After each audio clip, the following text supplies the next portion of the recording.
At a time when American disengagement is on everyone's lips, believing that the empire is packing up would be an illusion. Washington is not leaving the stage, but is taking a step back, reinventing itself, adjusting its focus. Gone is the omnipresence. Now America is redrawing its front lines, locking down its strongholds, choosing where to exert influence and where to delegate. Like Rome, building its limes, it protects what is essential, preserves its core, and encourages its allies to become guardians of the borders. On this shifting stage, every European capital moves like a tightrope walker, wavering between the call for autonomy and the reality of a more sophisticated dependence than ever before. The American security umbrella now opens only under certain conditions. You have to pay the price, accept new rules, and sometimes fall in line without any real guarantee.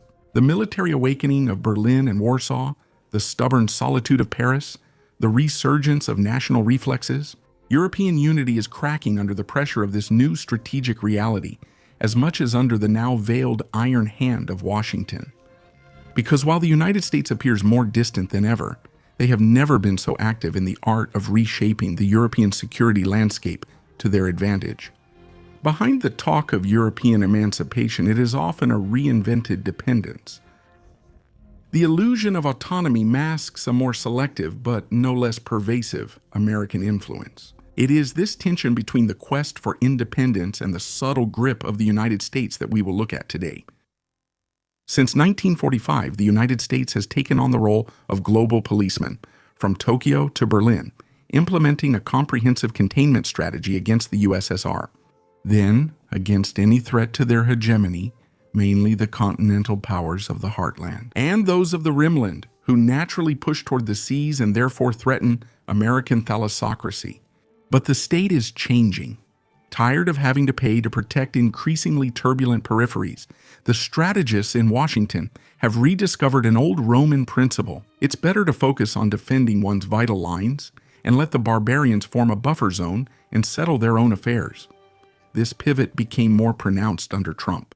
Gradual commitments, distant operations, friendly pressure, and sometimes less focus on the allies so that they pay the bill, and prioritizing the defense of American territory, maritime trade, and vital sectors. This is the end of strategic philanthropy. American freedom of action comes first, even if it means shaking up the neighbors' habits. At the NATO summit in Vilnius in July 2023, the allies had already committed to further strengthening their defense investments. Before Donald Trump declared in February 2024, if a NATO country doesn't pay its bills, I won't defend it. Worse, I'll encourage Russia to do whatever it wants.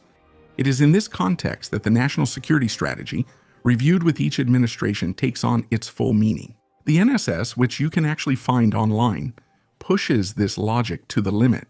Priority is given to internal resilience, the protection of critical infrastructure, and external intervention is only promised if it is truly unavoidable. And there's also a strong encouragement for allies to manage more on their own. The United States have evolved and have made it clear that American generosity has its limits, especially if the return on investment is no longer guaranteed. And it's not just the Americans, the British, in their own national security strategy of 2025 are also feeling their way on the same sea of uncertainty and rearmament. The focus is on defense industrial capacity, on budgetary effort, and on burden sharing that looks more like a hot potato than a common project. As a result, each partner is currently adapting its doctrine to this era of every man for himself, but in a coordinated way. So America hasn't left the stage, it just rewrote the script. Priority is given to the protection of vital interests, to locked borders, whether they are physical, digital, or industrial. And the imperial burden is shared, if not delegated, to the peripheries. What will happen as a result of disengagement is still unclear, because we are in a period of transition. The NSS and its variations outline a new era where America wants to be less of a global sheriff and more of a selective strategist, relying on its allies to get the message and no longer expecting full and complete support from Uncle Sam. The vision of the American security umbrella protecting Europe from all storms now seems to belong to the past. Faced with the rise of regional powers and the volatility of American commitment, Some allies who were once champions of disarmament are changing course. Germany, once a model of military restraint and endless debate over the color of its helmets at the UN, is waking up. The war in Ukraine was the wake-up call. As early as 2022, Berlin opened its checkbook. 100 billion euros released, a defense budget exceeding 2% of GDP, record purchases of F-35's new heavy equipment, strengthened presence in the East, and nearly 5,000 soldiers deployed in Lithuania, a first since 1945. Germany is, I quote, ready to take on greater responsibilities, according to Pete Hegseth, Secretary, the United States Secretary of Defense himself. From Lithuania to Germany, in the end, we're all a bit on the periphery of someone else. The Bundeswehr, after wandering in search of a mission, suddenly finds purpose and resources again. As a common thread, there's the haunting fear of a Russia at the height of its power in the East and the suspicion that America might, one morning, have other priorities than the uncertain fate of the continent. On February 27, 2022, Olaf Scholz announced before the Bundestag the turning point, or as one should say in German, the Zeitenwende, which was meant to end the era of change through trade that had been in place since 1947. I'll point you to the dedicated video, which goes further than that. All this awakening fits very well within an American framework. Washington still controls NATO. Authority, planning, logistics, nothing moves without the thumbs up or down from our ally across the Atlantic. Meanwhile, Germany remains, for now, the star pupil in a class whose teacher is increasingly checking his watch, and especially his money. America's friendly brutality is not just a figment of the imagination. Pressure to reach the famous 2% of GDP and even beyond in defense to buy American equipment. Threats to suspend the nuclear umbrella or weapons deliveries if they seem to be becoming too independent, or simply if Europeans don't show enough enthusiasm when it comes to aligning their stance with Washington. Iran, China, Ukraine, the list is long, and the same thing is happening in Asia, where Tokyo and Canberra, for example, have to constantly assess the evolving reliability of the American guarantees that are now offered a la carte. From January to May 2024, NATO also launched its largest military exercise since the end of the Cold War, Steadfast Defender 2024, mobilizing 90,000 soldiers, mainly on the eastern flank of Europe. This exercise highlights the growing capabilities of a NATO that is adapting to an explosive global context under American leadership. And this is the great paradox of this era. At a time when European powers have committed to spending 5% of their GDP on defense by 2035, the fragility of the European defense project becomes obvious as America withdraws or pretends to withdraw. The discomfort is especially obvious for France, which keeps reminding everyone in every speech that it has all the assets: nuclear forces, a seat at the UN, a defense industry, operational experience, and yet its agenda for a powerful Europe finds as few supporters as a marathon in August. However, one thing must be acknowledged.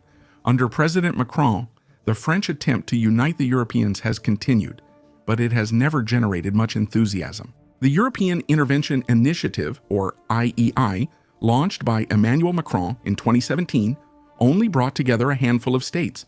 The European Strategic Compass, which was supposed to show the way, broke down over the Baltic and Polish narratives, which are more attached to Washington than to Brussels. The proposal for a European nuclear deterrent was politely rejected. As for the Normandy format, or initiatives for Ukraine, Paris had to watch helplessly as Washington and even Berlin set the pace. Even the European defense industry benefits others instead. Germany chooses the F-35 over the Future Combat Air System, Chinooks over the Airbus H225M, and Poland, for its part, prefers American tanks and South Korean planes over French equipment. Africa, long a showcase for French security exports, now brings back bad memories with the successive expulsions from Mali, Burkina Faso, and Niger. Washington and London also, remember, delivered a real stab in the back during the famous AUKUS episode in 2021. France discovered once again that the Atlantic Alliance does not guarantee loyalty. Even in its own backyard, profit takes precedence over strategic brotherhood. More fundamentally, the French way within the Western world remains suspect. Too independent for the Anglo-Saxons, a source of concern for Eastern Europeans who focus on Russia, it intrigues as much as it irritates. When Paris suggests straying a bit from the American slogans on China or Russia, it is viewed with the same curiosity reserved for exotic spectacles. A bit of folklore for the big conferences, but nothing concrete when the time comes. How many times has France proposed nuclear sharing, chose a third way in the end, only to be snubbed by Warsaw, Berlin, and the Baltic countries? Even the announcement of a possible deployment of troops to Ukraine received at best a polite raised eyebrow from its partners before being buried. Despite all its activism, France actually carries very little weight in the new European order. The security hierarchy of the continent truly seems to be dictated by Germany, Poland, and even the United Kingdom, all of which are much better connected to Washington. France, on the other hand, finds itself calling for European autonomy that, in reality, no one wants to take on. They prefer the American security umbrella and Trump's words for 4 years over the idea of French leadership, which European powers have rejected and fought against for several centuries. It's the same on the Ukrainian front. The war drags on to the relative advantage of Russia, which is capitalizing on Western exhaustion and attrition, while direct American aid, though supported in words, remains subject to all the political uncertainties in Washington. The numbers prove it. The American Congress regularly debates and delays new military aid packages, which in turn pushes the Europeans to increase their support with equipment, but without achieving real strategic coordination. On the European side, economic sanctions against Russia are piling up, but the real impact also proves to be limited. Circumvention by third-party states and the lack of unity on energy restrictions weaken the impact of these decisions. The European response remains fragmented, with each country ultimately prioritizing its own interests, as evidenced by the debates over the delivery of ammunition or anti-aircraft systems and the competition between national industries to secure the few available arms contracts. At the same time, in the Middle East, the gradual withdrawal of the American presence does not go unnoticed. The White House officially announced a significant reduction of American naval assets in the Mediterranean in order, I quote, to focus on the Asia-Pacific.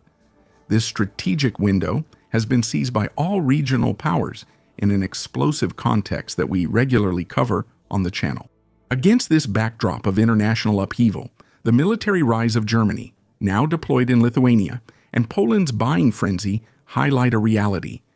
Under the slogan of a European defense, each state is above all strengthening its own capabilities, seeking American approval to move forward.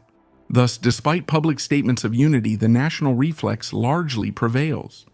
When it comes to major strategic decisions, most European capitals still look first to Washington, not to Paris or Brussels. France, flamboyant in its speeches, struggles to follow through. Excluded from key military decisions and with little support for its calls for strategic autonomy, France is witnessing the restructuring of a Central and Eastern European bloc clearly aligned with NATO logic and the transatlantic link.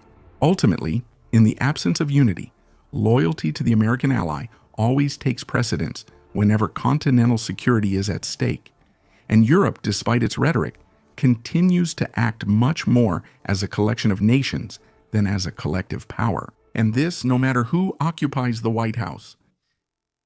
A sensitive topic, to be sure, but I hope this little video has satisfied as many people as possible. The algorithm is ruthless.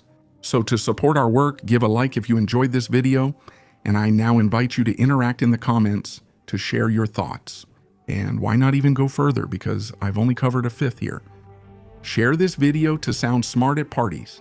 Thanks to the YouTube members who financially support the channel and help create this kind of content. This was Quentin for Terra Bellum, and see you next time.